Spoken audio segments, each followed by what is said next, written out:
So Giannis won his first championship uh, last night. The Milwaukee Bucks. Shout out to the Milwaukee Bucks. It's always it's a great thing when small market teams win championships. I love to see it. I really appreciated when Toronto won a couple years ago, and I'm really happy uh, that Giannis was able to lead his team to a championship. Of course, that begs the question of how does this championship impact his place um, all time, his all time ranking, if you will. And so I did a little bit of research, and looks like Giannis, uh, after the two MVPs, earlier this season was ranked in the mid 20s by ESPN. Um, I wouldn't have pushed back too hard on that. I've never really evaluated Giannis, or I hadn't up until today. Um, so I guess I would agree with that. But it is an interesting question. Where does this championship put Giannis uh, all time in terms of all time rankings? Um, this championship does a lot for his stock. Um, First of all, um, as I've mentioned in a couple of other videos, it is very rare for teams to win the NBA championship with only one Hall of Famer. And I think it's fair to say that if um, Chris Middleton's career ended today, he would not be a Hall of Famer. Neither would Drew Holiday. Chris Middleton's only been to two All-Star teams. If you look at All-Star rankings, uh, players have about a 50% chance of making the Hall of Fame if they've been to five or six All-Star teams. They've made all five or six All-Star teams. He didn't even make it this year. So Giannis uh, really did put his team on his back. Historically, and I went back all the way back to, gosh, I mean, pretty much the entirety of NBA history. Um, and I could only find the 2011 Mavs, led by Dirk Nowitzki, of course. Um, and that team actually did have a second Hall of Fame. It's just that Jason Kidd was way past his prime, so I don't really count that. Um, but also the first Rockets team also won without a second Hall of Famer. So of course the second year that Rockets team had Clyde Drexler. So this is a very, very rare occurrence. Now, you could make the case that this is almost an asterisk year, and I would not necessarily push back on that. I'm a big fan of championships being validated by repeating, um, but um, be that as it may, the bottom line is Giannis won a championship, and he did it uh, without much help, certainly compared to other championship teams.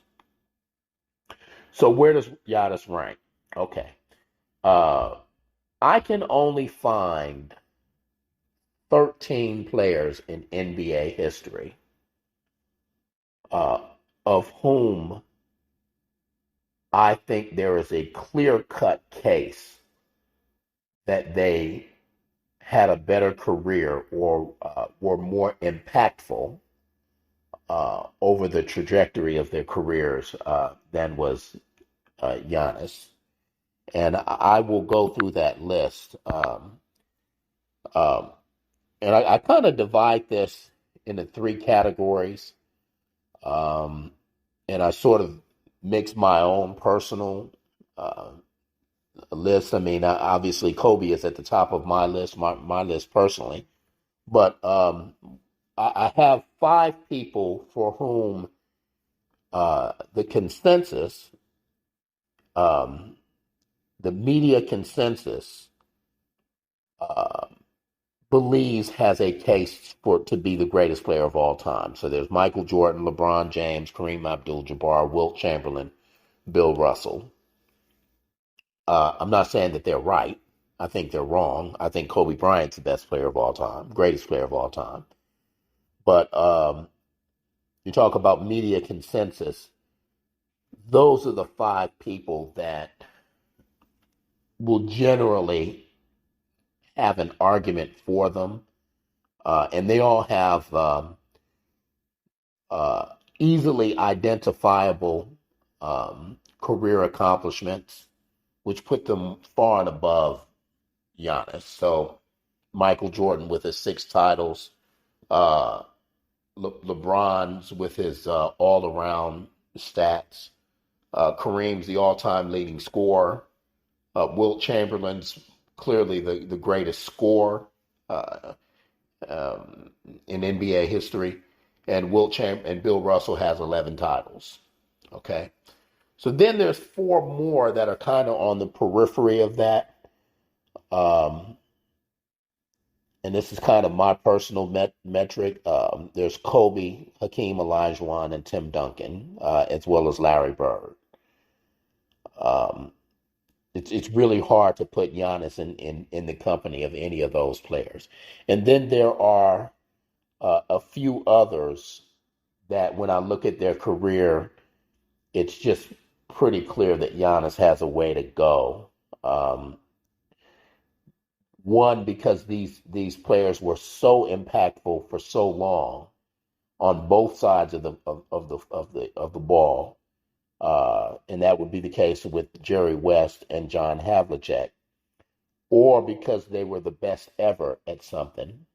Magic Johnson being the best point guard, pure point guard in NBA history. Steph Curry being the best shooter in NBA history. So I can think of only those 13 players uh, that it's clear that they are clearly better than Giannis. Michael Jordan, LeBron James, Kareem Abdul-Jabbar, Wilt Chamberlain, Bill Russell, Kobe Bryant, Hakeem Olajuwon, Tim Duncan, Larry Bird, Steph Curry, Magic Johnson, John Havlicek, and Jerry West. So what that tells me, that's 13 names. That tells me Giannis is a top 15 player of all time. Uh, Everyone else, I think it's debatable.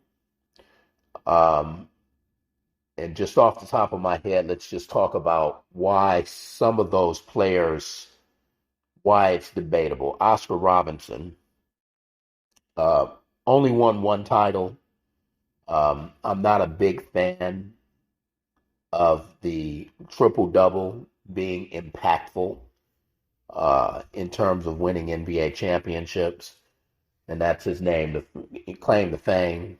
Um, I really don't know that he had a better career than Giannis. Giannis two MVPs already.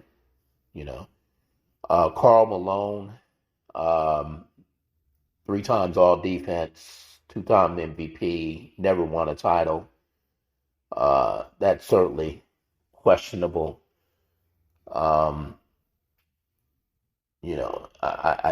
I think KD, um, that's questionable. Um, KD obviously has never come close to carrying a team like Giannis has. Um, um, Charles Barkley, never won a title. Um, so I mean, when I go through that ESPN list, everyone else on that list, it's really debatable. Even Kevin Garnett. Now, in Kevin Garnett, um, Giannis's career scoring average is pretty low average, actually, but it, it, it's gonna increase. It's only because he started out in the league so young and raw. Um, KG's scoring average is not even 18 points a game. So um, I think, um, and then KG has a bunch of all defense selections. But when you look at the one title and the fact that he didn't even win two out of three when he did have talent um, in Boston, I just don't think that it's clear that he's far and away ahead of Giannis. So um, that's my belief. I think Giannis is on the periphery of a top 15 player, if not actually a top 15 player. Um, I think the only way you advance at this point further up that list is with championships and with seasons like he had this year. This was another year wherein the NBA champion had a player that averaged 25 points a game and was all defense. Um, you could pretty much predict who's going to win the championship just about every year. Uh, and you only look by only looking at the teams that have such a player. Um, it's remarkably consistent. But yeah, so that's my belief. Giannis is a top 15 player. Let me know what you think in the comment section.